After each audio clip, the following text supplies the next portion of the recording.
A quarta turma do Superior Tribunal de Justiça acatou o pedido de Lula para que Deltan Dallagnol indenize o petista em R$1 milhão. Ele alega ter sofrido danos morais pela famosa coletiva concedida pelo ex-coordenador da Lava Jato com o auxílio de um PowerPoint. Lula diz que Dallagnol teria agido de forma abusiva e ilegal em rede nacional ao utilizar a demonstração gráfica para apontá-lo como chefe do esquema de corrupção montado na Petrobras. Deltan, por sua vez, argumentou que usou o PowerPoint como ferramenta de apoio para facilitar o entendimento do público, considerando a complexidade do esquema. O petista já havia perdido a ação por 2 vezes na Justiça de São Paulo, mas recorreu e desta vez venceu. O valor combinado a ser pago, então, é de R$75 mil. Cristina Grêmio, acerta o STJ na determinação? Olha, eu não sou jurista, não tenho detalhes do que foi alegado pela defesa do ex-presidente Lula. Agora, olhando com os elementos que a gente tem como sociedade, sabendo tudo que foi revelado pela Lava Jato, a quantidade de provas que vieram nesse processo, as delações, porque eu li os processos, eu acompanhei os depoimentos dos que delataram, eu acompanhei a Lava Jato a fundo, assim como boa parte da sociedade também. Então, não tem como negar. Essa historinha de que Lula é inocente é um papinho dele. Ele foi descondenado numa manobra do STF. Assim como eu acho que é um papinho dele agora querer se fingir de atingido por uma suposta difamação, ou enfim, danos morais, né, que ele está pedindo ali, porque o nome dele apareceu no meio de um PowerPoint, onde tudo que está apontado em volta efetivamente foi provado contra ele, mesmo que ele tenha sido descondenado depois, o que não o inocenta. Então, para mim, é descabida essa condenação. Menos mal que cortaram as asinhas, né? Ele queria R$1 milhão de indenização e definiram em 75 mil essa indenização. De qualquer forma, eu acho injusta. Bom, antes de passar a palavra para Amanda, eu só lembro que daqui a pouco, por volta de 8h20, teremos a entrevista com Deltan Dallagnol aqui nesta edição do nosso Jornal da Manhã. Amanda Klein, essa condenação.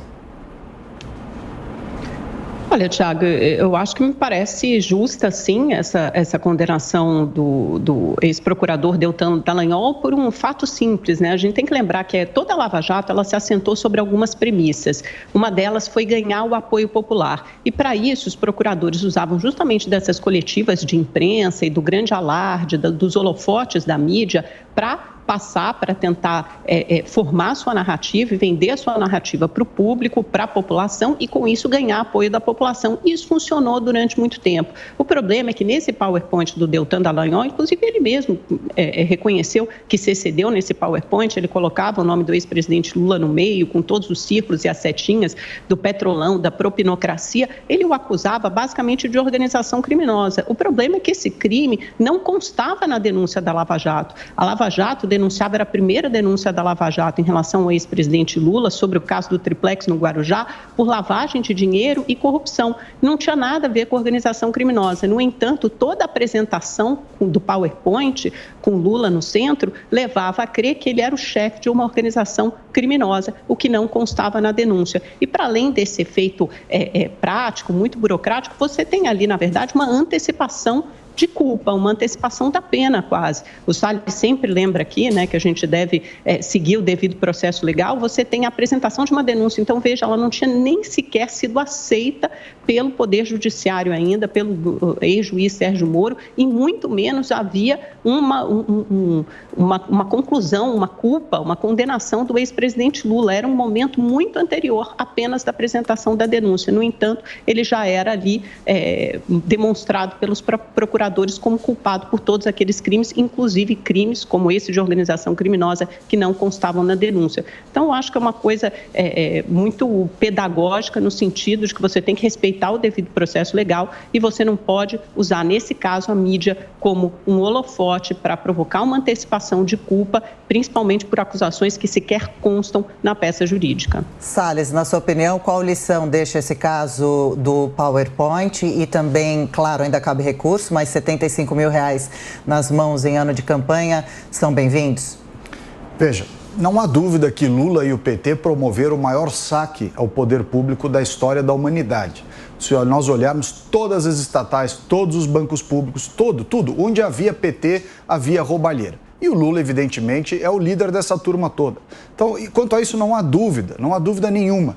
E o Lula foi, como disse bem a Cristina aqui, apenas anulado o seu processo por uma questão processual.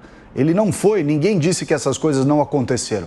Disse simplesmente que o foro não era o adequado e que, portanto, o processo tinha que recomeçar. E ele, tendo mais de 70 anos, ele foi beneficiado pela prescrição desses casos. Então, não há dúvida disso daí, isso não há dúvida. Por outro lado, também não há dúvida, na minha opinião, de que essa espetacularização feita pelo Deltan Dallagnol é absolutamente incompatível com o papel do homem público no setor, na área do direito, quer seja Ministério Público ou Judiciário. Assim como eu tenho dito aqui, que acho que essas lives, entrevistas, discursos inflamados, provocações, frases irônicas que a gente tem visto em várias oportunidades são absolutamente incompatíveis com a atividade do homem público ligado ao setor da justiça. E, portanto, em que pese eu acredito que tudo que foi colocado em direção a Lula ali tenha bastante lastro com a questão factual, a atitude do Deltan Dallagnol, assim como outros que às vezes fazem, ela é inadmissível. Não se deve fazer utilização do cargo público dessas situações para se promover, para fazer disso uma questão de comunicação. O trabalho é técnico, se fala nos autos e realmente a contestação desse tipo de atitude, ela é importante por uma questão simples. Ontem foi com Lula, amanhã pode ser com qualquer outra pessoa. E quem se sente vítima desse tipo de abuso sabe bem o quanto machuca. Portanto, é importante sim que a justiça coloque freios nesse tipo de espetacularização, não deixe esse tipo de coisa prosperar, porque isso, inclusive, descredibiliza a atitude das pessoas ligadas ao setor da justiça brasileira.